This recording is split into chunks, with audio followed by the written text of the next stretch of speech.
Jó estét kívánok! Önök a Pécs TV keddesti híradóját látják, legfrissebb híreink röviden.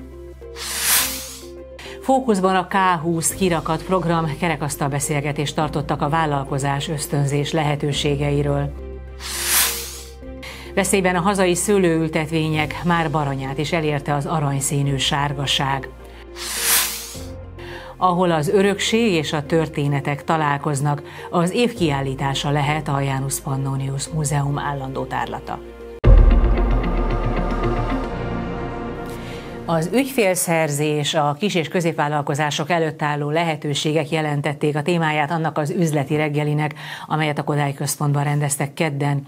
Az eseményen középpontba került a 2021 óta működő K20 kirakat program, amely immár a 11. bérlőnek biztosít előrelépési lehetőséget a belvárosban. A Király utca 20 szám alatti üzlethelyiségbe szeptembertől 4 hónapon át egy minőségi, használt ruhákat kínáló szalon költözött. A bérlő az önkormányzat és a Pécsi Vagyonhasznosító által életre hívott K20 kirakat vállalkozásfejlesztési program nyerteseként a kedvezményes bérleti díj mellett banki, vállalkozási mentorálásban, tanácsadásban is részesül, akárcsak a projekt korábbi résztvevői. A keddi üzleti reggelit azért hívták össze, hogy a szereplők egy kerekasztal beszélgetés során cseréljenek eszmét a hasonló pécsi vállalkozás ösztönző lehetőségekről. Erről Rechnicer Szilvia, az önkormányzat marketing vezetője nyilatkozott stábunknak. A cél pedig az, hogy hogyan tudjuk serkenteni, hogyan tudjuk, mik az elakadások egy vállalkozásban, az ügyfélszerzés, hogyan tud megvalósulni most ebben a gazdasági helyzetben, amiben vagyunk, milyen kihívásokkal kell szemben szállni. A Kodály Központban tartott kerekasztal beszélgetésen Ruzsa Csaba, Pécs alpolgármestere elmondta, hogy a város a koronavírus járvány alatt is igyekezett segíteni a kis- és középvállalkozások terheinek csökkentésében. Erre nem csak a kedvezményes bérleti díjak jelentettek lehetőséget, hanem a befektetői kedv ösztönzése is, amelyre kitűnő és eredményes példa a déli ipari park területének kedvezőbb újrafelparcellázása. Szintén ide sorolható a már említett K20 kirakat program. Kíváncsiak voltunk, vajon van-e olyan közös kedvező tapasztalat, amelyet az eddigi 11 bérlő a konstrukció előnyének tart. Talán az, hogy egy helyen vannak, egy üzletben és a belvárosban, talán ez az, ami összeköti őket, de való igaz, hogy teljesen más profillal, más céllal költöznek be, más úgymond élethelyzetbe vagy életstációban vannak, üzleti életstációban vannak mindegyik vállalkozás, de talán az, hogy a belvárosban, illetve a másik nagyon érdekes hozadéka, az pedig a mentorálás, amit adunk a program mellé, és abban viszont nagyon sokat profitálnak. A szakmai tanácsok, ötletek több bérlőnek jelentettek komoly segítséget vállalkozások felépítéséhez vagy továbbfejlesztéséhez, teszi hozzá Rechnicer Szilvia. A kerekasztal beszélgetés résztvevői közül Vendler Balázs az üzleti mentorálás működéséből adott ízelítőt, a K20 programot támogató kereskedelmi bank jelenlévő képviselői pedig a pénzintézet ügyfélszerzési stratégiájába adtak betekintést. Feljelentést tesz a Mi Hazánk, a Pride szervezője ellen. Mint azt közleményükben írják, szombaton a tiltás ellenére ismét megtartották Pécs belvárosában az LMBTQ vonulást. A Mi Hazánk mozgalom a Magyar Önvédelmi Mozgalommal, a 64 vármegye ifjúsági mozgalommal és a Nemzeti Jogvédő Szolgálattal együtt a város több pontján tiltakozott az esemény ellen. A párt úgy fogalmaz, mivel a Pride résztvevői egy másik, vadkárok ellen bejelentett tüntetés útvonalán mentek, indokoltnak tartották volna a gyülekezés feloszlatását. Varga Tamás, a Mi Hazánk pécsi önkormányzati képviselője ezért feljelentést tesz Búzás Hábel Géza, a betiltott Pécs Pride szervezője és bejelentője ellen. A politikus továbbá kérdést intézett a város polgármesteréhez a rendezvényen való részvételével kapcsolatban, illetve kéri a kormányt, tartassa be az újonnan hozott gyermekvédelmi és gyülekezési törvényeket, és ne legyen több Pride Magyarországon. Egyre több kárt okoz az aranyszínű sárgaság terjedése a magyar szőlőültetvényeken. A Nébi közlése szerint a hazai 22 borvidékből már 17 érintett, és a vész már Baranyát is elérte. A szőlőtulajdonosok aggódnak, hiszen egyre több fertőzött tőkét kell kivágniuk, hogy megfékezzék a járvány terjedését. A részletekért stábunk a PTE Szőlészeti és Borászati Kutatóintézetébe látogatott. Ez az apró rovar, azaz az amerikai szőlőkabóca okozza most a legtöbb gondot a hazai mezőgazdaságban. Ő okolható ugyanis jelen pillanatban az országban végig söprő aranyszínű sárgaság terjedéséért. A betegség már óriási pusztítást okozott a zalai, a soproni és a somlói borvidéken, ahol egész ültetvényeket kellett kivágni.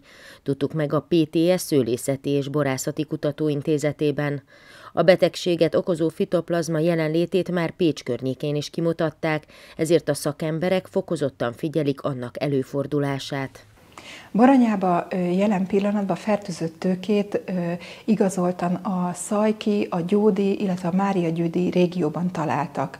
Ezek közül néhányat már a korábbi években megtaláltak, most ezek körül az igazoltan fertőzött tőkék körüli kijelölt zónában keresik a további fertőzött tőkéket.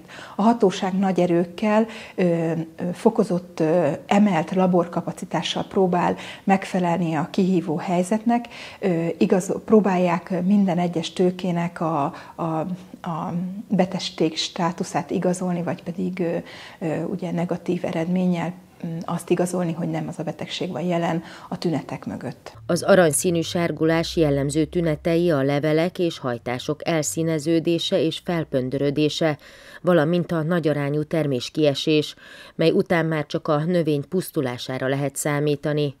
A betegség sajnos nem gyógyítható növényvédőszerekkel sem, így a legtöbb, amit tehetünk, hogy annak terjesztője ellen próbálunk védekezni, mondja a szakember. A legfontosabb feladatunk az, hogy a terjesztő szervezet, vagyis az amerikai szőlőkabóca ellen védekezzünk, annak a rajzását visszaszorítsuk, hogy az egyik betegtőkéről a másik betegtőkére ne tudja továbbvinni a fertőzést. Tehát a legfőbb feladatunk az, hogy rovarölőszeres védekezést végezzünk a kabócavektor ellen. Kun Ágnes felhívta a figyelmet, hogy a beteg tőkéket már az első tünetek megjelenésénél gyökerestül el kell távolítani az ültetvényről, mivel a károsító baktérium exponenciális terjedést mutat, így néhány év alatt a teljes termő állományt elpusztíthatja.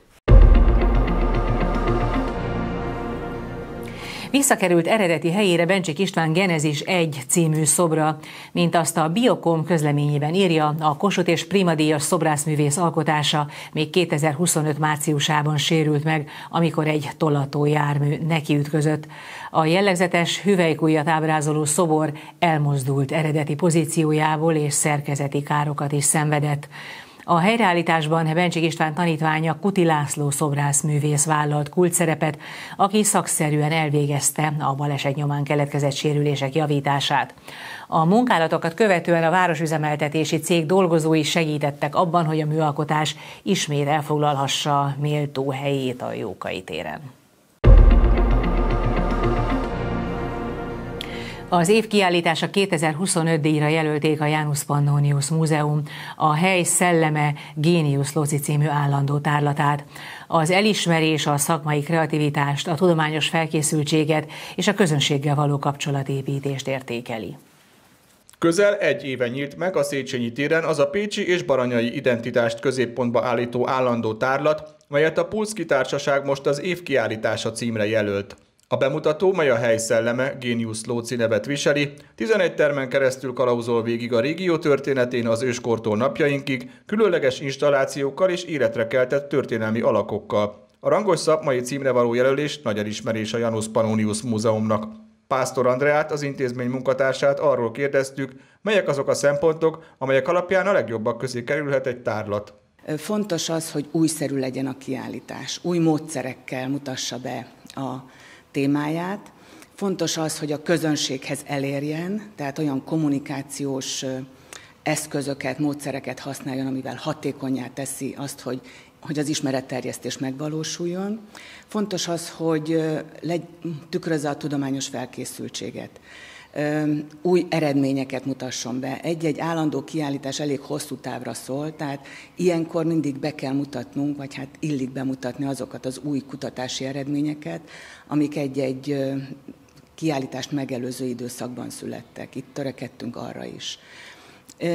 És hát fontos az, hogy hatékony kísérőprogramjai legyenek. Múzeumpedagógiai programokra gondolok például. A szakmai zsűri az ország legjobb állandó és időszaki kiállításai közül választja ki a díjazottakat. Az elismerés nem csak a múzeum, hanem a város számára is rangot jelenthet. Ez a díj, ez országos figyelmet irányít a kiállításra, és hát a Janus Pannonius Múzeumnak is egy húzóerő, az biztos, hogy a szakmából többen meglátogatják ilyenkor az év kiállítását, mert példaértékű egy-egy ilyen kiállítás, de ennek marketing értéke is van, tehát a város szempontjából is egy pozitív hozadéka lehet, és ez a kiállítás különösen arról szól, hogy mi vonzó Pécsben és Baranyában, tehát kimondottan odafigyeltünk a tervezésnél arra, hogy turisztikai vonzerővel is rendelkezzen, és hogyha egy ilyen marketing figyelmet kap, én azt hiszem, hogy hatványozottan jönnek majd ide a látogatók, ami nem csak a múzeumnak jó, hanem Pécsnek és Baranyának is. A pécsi kiállítás kategóriájában 8 másik jelölttel együtt van versenyben a legjobbnak járó elismerésért. A nyertest október 21-én hirdetik ki Budapesten, a Petőfi Irodalmi Múzeumban. Végül az időjárásról. Szerdán jobbára napos időnk lesz, eső nem várható, délután egy meleg front érezteti hatását. A legmagasabb nappali hőmérséklet 19 fok körül várható. Önök a Pécs TV kedd esti híradóját látták. Friss hírekkel holnap este várjuk Önöket. Viszontlátásra!